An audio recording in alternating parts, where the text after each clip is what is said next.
Everybody, this is Dr. Gita Mathai and this is my Health Vibes channel.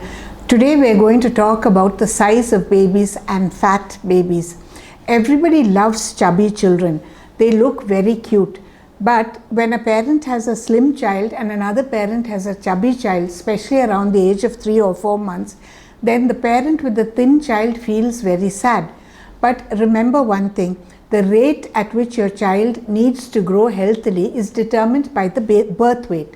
So if you have a baby who was 2.2 kilos at birth, that baby will double its birth weight at the end of the 5th month and triple its birth weight by the 1st year. So a 2.2 kilo baby will be 4.4 kilos in the 5th month and 6.6 kilos on the 1st birthday.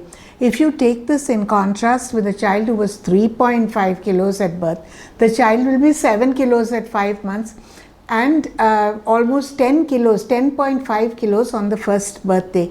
When these two normal children, one is 6.6 kilos and the other one is 10.5 kilos, stand side by side, one looks very slim and the other one looks like a giant.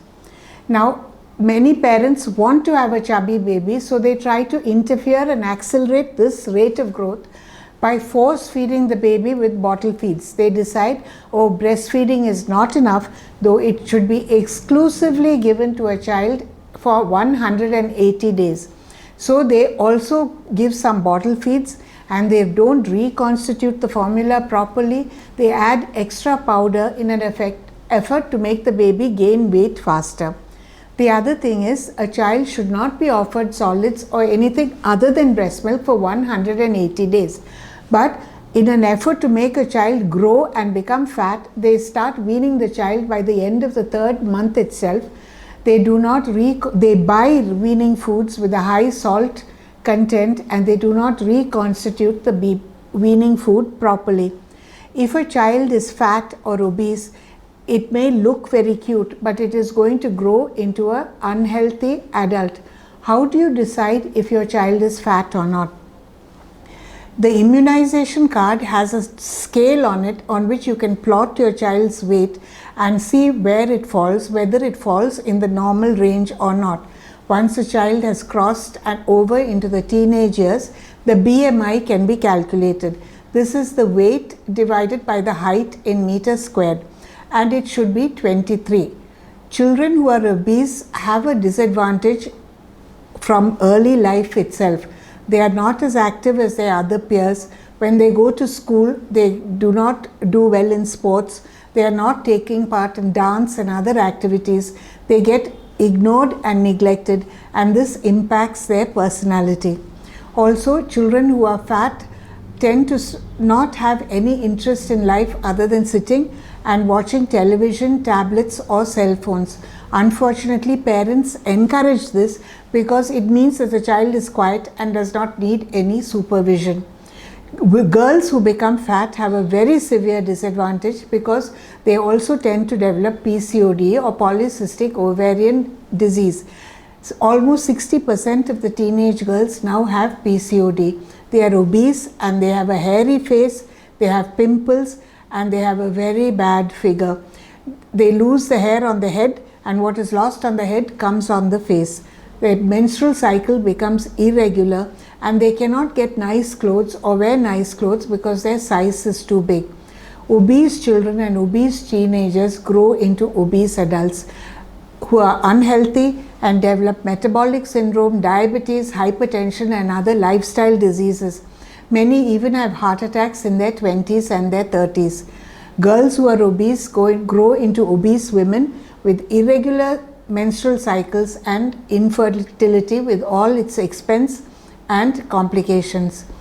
If a child is to grow healthily, the parents have to take a lot of interest. They should wake up a little earlier and make sure that the child exercises for 30 minutes on the terrace or in front of the house before going to school.